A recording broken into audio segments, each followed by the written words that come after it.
A video of my usual Christmas leftovers.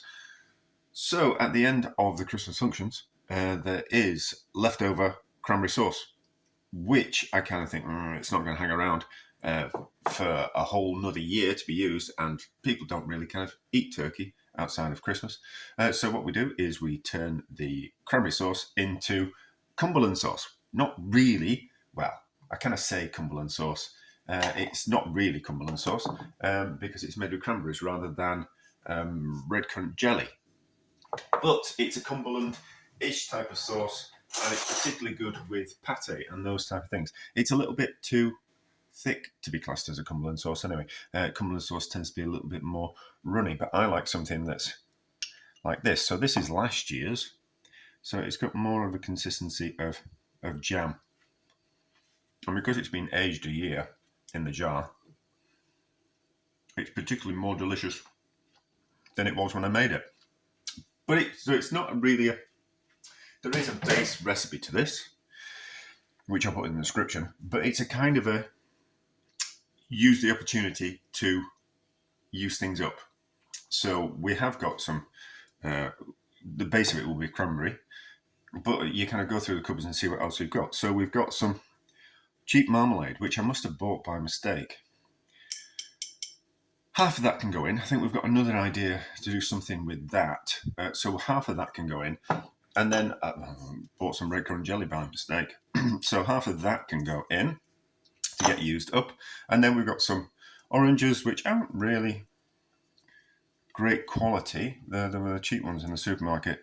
So the zest and the juice of those can go in. Same with some lemons. They're getting a little bit past their best. So the juice and zest of those can go in. Cumberland sauce certainly needs some ginger in. So that was some ginger from the back of my mum's spice cabinet when we had a bit of a clear out. So that'll get used up. And I've got some normal ground ginger, and we've got some mustard powder. I've also got some mustard in a jar. I wonder if we could use. We have to use mustard in a. If we have to use powdered mustard, or we could actually use some of this mustard. I'll just stick my finger in. No, I think the mustard powder will be better. That mustard might make an appearance somewhere else. And then I made some lemon poppets as Christmas gifts. So we've got some lemon juice and zest that was in the freezer. Well, it came out of the freezer. I didn't need all the juice and zest, so that can go in as well. So the base recipe will be in the description, but it's a kind of case of I think it's a little. Oh yes, and then we've got my friends make blueberry gin, and they give me the blueberries after the gin has infused into the blueberries and vice versa. And they give me the blueberries, and then I turn the blueberries into use it as dried fruit in fruitcake. But there's still quite a lot of juice in the blueberries.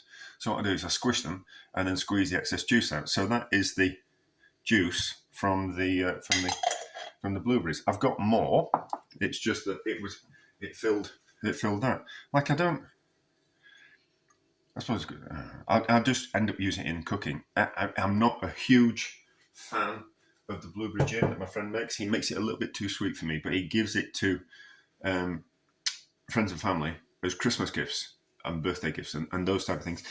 And people tend to like things sweeter, whereas I think I like things a little bit more sharper, a little bit more savoury. So we'll use that as the alcohol part of the Cumberland sauce, whereas we normally would use port. What does my recipe say?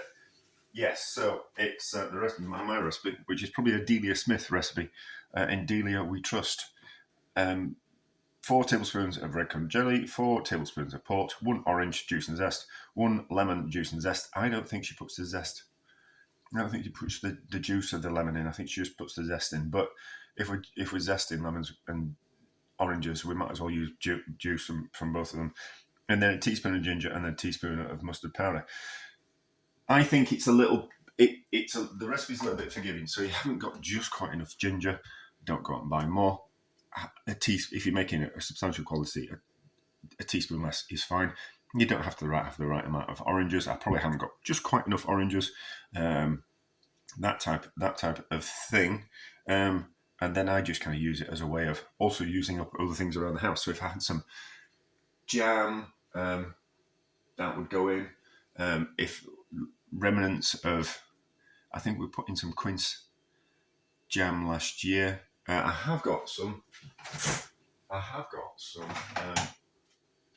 Friend gave me this.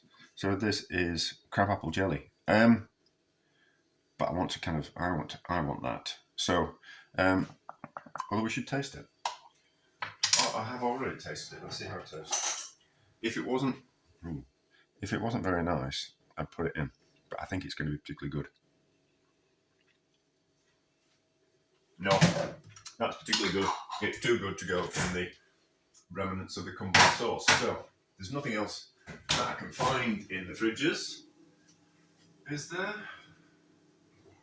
No, I can't think that we're going to put some preserved lemons in or anything else like that.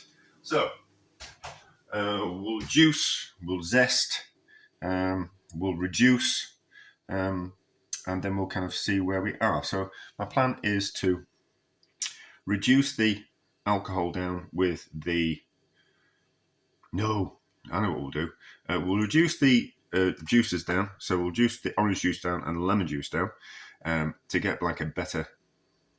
to drive off some of the excess liquid, so we get a firmer Cumberland sauce. And then we'll use the alcohol to mix the dry ingredients together to form a paste.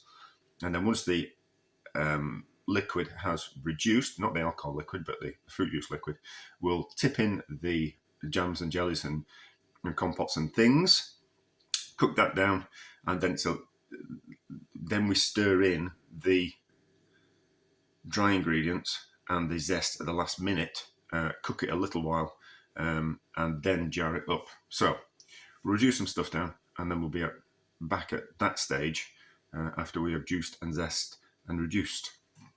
Oh yeah, and also, so the jars get a little bit of residue still left in. You don't get it all out. What I tend to do is put a bit of water in, or some alcohol that we're going to use, like the port, into the jar, give the jar a shake up, and then we get all the bits of jam and jelly out of those jars. We have to reduce it down a little bit more, but we'd have to clean up the jars anyway doing that kind of method, so we might as well utilize it in the finished product.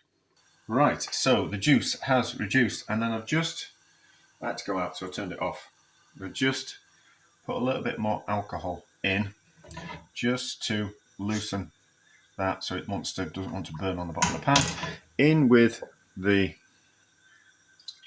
jelly and the jam and the sauce into there. We'll bring that back up to a gentle boil.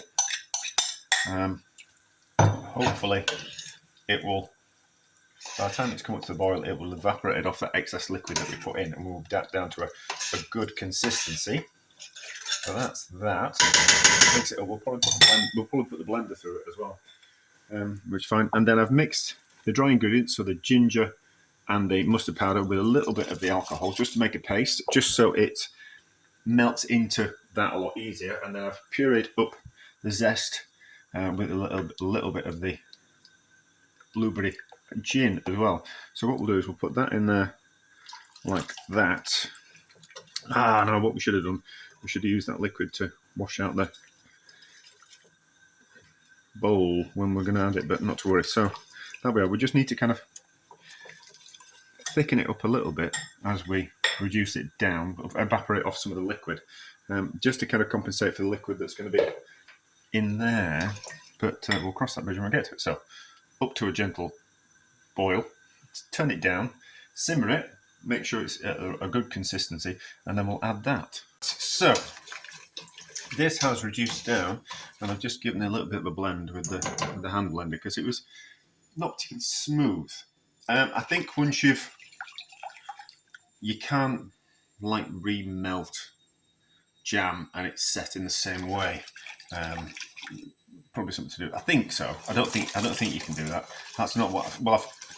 I found that in the past. I don't know if that's actually true, but it's what I found to be true. So add in the dry ingredients, a bit of extra booze and the zest. Bring that up to temperature and get it to a consistency like it was before. The only danger now is that it wants to splatter everywhere as it cooks, so we'll just have to keep an eye on it, and then we'll put it in some jars and see if it's, hopefully it's set overnight. And then we won't, as always, we won't have just enough to fill a jars exactly, so there'll be a little bit left over which we can use for a little bit of a taste test. But if there's anything else changing, I'll make a part of a video of it. But it's just a case of getting a jam funnel like that and putting it in a jam jar like that, which have all been sterilised, so that'll just sit in there, and then with the lid on, and we'll have some delicious Cumberland sauce which you can give away. Right, so this has set properly. That's a good consistency.